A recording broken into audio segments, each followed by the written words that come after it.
Paramount. So tell me something. Why can't I watch this with Paramount Plus? Dying to Remember. Yet another film where the protagonist wants something so badly that they're actually dying over it. So the movie begins with Melissa Gilbert's character Lynn riding in the back of a taxi. Lynn apparently is an artist of some kind because she's doing some serious sketching in the back seat. The driver says he needs to switch lanes. Never a good sign. She picked a bad time to drop her pens because apparently she's the only one paying attention to the road in this taxi. Just as she sits back up, she realizes they're about to hit a mysterious blonde man standing in the middle of the road. Lynn lets out a startled cry. Kinda sad when you're less than 2 minutes into this film and you already feel like screaming that same exact word at the screen as your finger hovers over the universal square stop button. The taxi screeches to a halt just in time. Thank goodness for her quick response. If Lynn hadn't screamed out when she had, that blonde man would have been deader than a person trying to remember something. Good thing one of the two people in this taxi understands the importance of watching where the heck you're going. Soon after, we learn that Lynn is a fashion designer whose near brush with human roadkill has triggered her to have some pretty scary dreams as she falls asleep on the job. That can't be good when even the main character in this movie is having a hard time staying awake. Now Lynn is in danger of missing an important business meeting, and she needs to hustle if she doesn't want to look like she just spent the past 15 minutes or so drooling all over her work desk. Lynn thinks she hasn't been getting enough sleep. Her female coworker thinks that maybe she's been getting too much and suggests what the young single woman actually needs is ... Lynn looks into the open elevator and is startled by a memory from her dream where she fell down an empty elevator shaft. The coworker does not complete her thoughts, and we're left to draw the conclusion that what Lynn actually needs is a long fall down a shaft.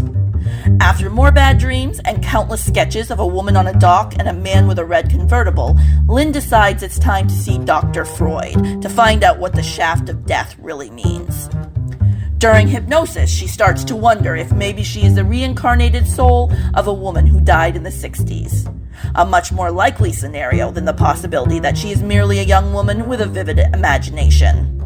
Or the only slightly less unlikely possibility that she died a few years ago and simply repressed the memory.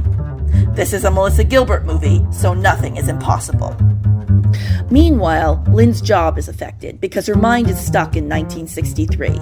Apparently, fashions have changed since then.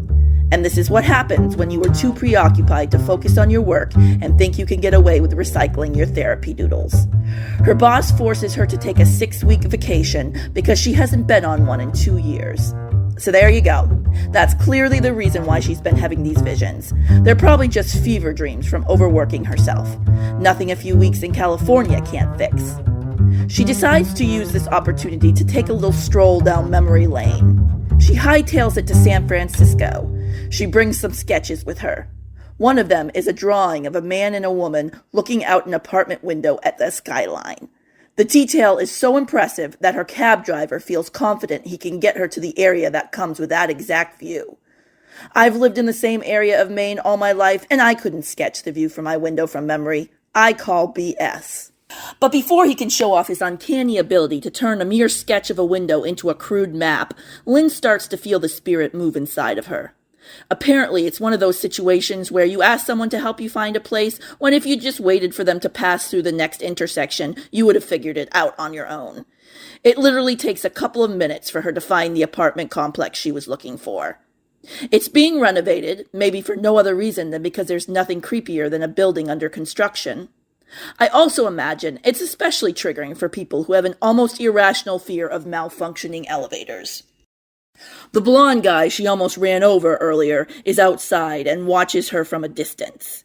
Yes, this guy is from San Francisco, and yet he was also in New York not too long ago, and somehow this woman has managed to bump into him in these 2 separate locations in massive cities within a short period of time. I get the fact that he clearly holds the link to her past. That's pretty much a given by this point. I can buy her running into him in San Francisco because she's basically hunted him down without realizing it. The encounter in the taxi, though, is enough to reassure me that this is most definitely not based on a true event, no matter what the video on YouTube says, and we can rest assured this story never happened.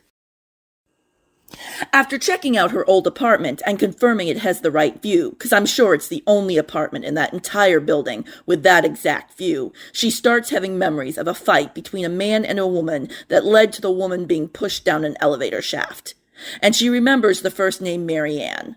The woman in her dreams looks eerily like Melissa Gilbert because apparently when a brown-haired white girl dies, she gets reincarnated as another brown-haired white girl, and on it goes for however long it takes to achieve enlightenment. Lynn goes to obtain records for all of the women named Mary Ann who lived at that address in 1963 and who died that same year, and the man behind the desk gives her this exasperated look. Apparently it's not as simple as she seems to think it will be, and there's a mountain of microfilm that she needs to go through. Essentially, all the women from 1963 who died, from A to Z. Great that she has a first name and address. She's still looking for a needle in a haystack. But she's done it a couple times already, found that proverbial needle, and what do you know, she does it again. She takes her newfound info to the police. This woman, Mary Ann Emerson, who died in March 1963, is listed as a suicide, and Lynn knows that's a lie. She also remembers a ring on the dead woman's finger, so she also bristles at the fact that the woman is listed as single. A detective at the station catches a glimpse of Lynn as she's talking to another cop, and he leaps at the opportunity to chat her up and hopefully take her out for lunch. After some stilted conversation over Italian food, the detective Jeff gets to the point. Why does she want to know about this Mary Ann character? Without batting an eye, she rattles off this lie about helping her mother locate an old classmate for her upcoming reunion.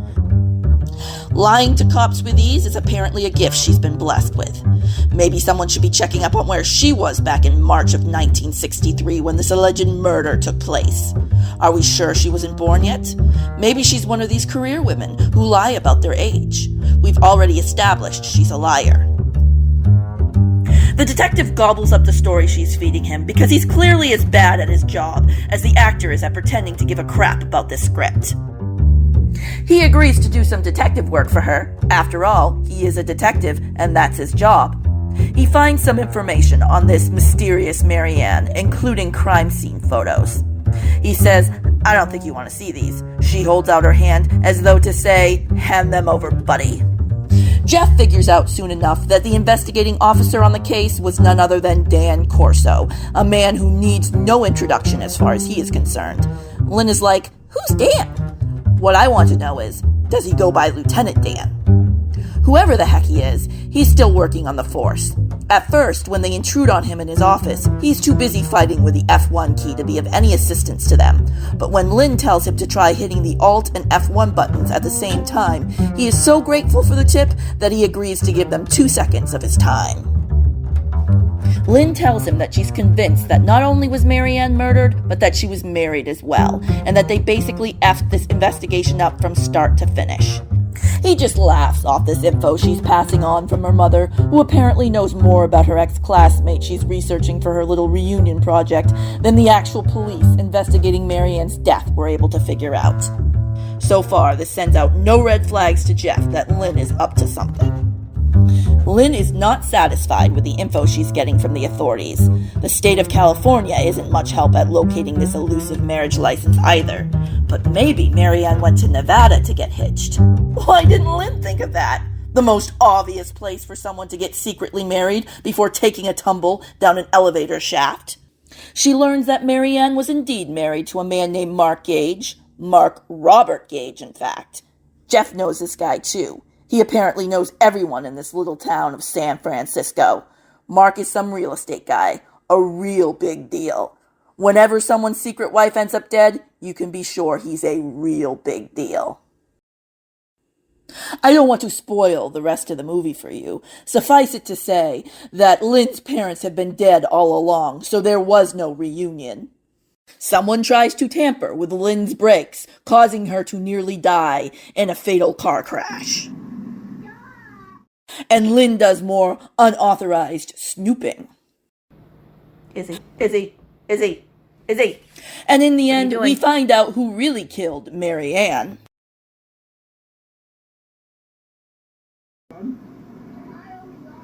So there you go. There's Dying to Remember, a movie so bad you probably now wish you could just forget it ever existed.